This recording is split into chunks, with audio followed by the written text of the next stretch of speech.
हे 14 ग्रॅममध्ये आहे. हे आहे ते 12 ग्रॅममध्ये आहे.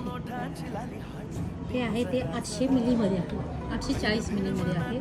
हे पण आहे 800 मिलीमध्ये, हे पण 800 मिलीमध्ये आहे. हा पॅटर्न सगळा 800 मिली, 500 मिलीपासून आपल्याकडे स्टार्ट आहे ते 800 मिलीवरेपर्यंत आहे. हा पूर्ण नेकलेस आहे तो 9 ग्रॅममध्ये आहे, मोत्यांमध्ये आहे. आणि हा आहे तो 14 ग्रॅममध्ये आहे. हा 5-5.5 ग्रॅममध्येच आहे. आणि हा मोत्याचा सेट ट्रेडिशनल पाहता हा 14 ग्रॅममध्येच आहे. आणि हा लॉंग नेकलेस पाहिजे तर हा 26 ग्रॅममध्ये नेकलेस आहे. हा चोकर आहे, मनी चोकर, हा 21 ग्रॅममध्ये आहे. ही मोत्या माळ आहे 10 ग्रॅममध्ये आहे.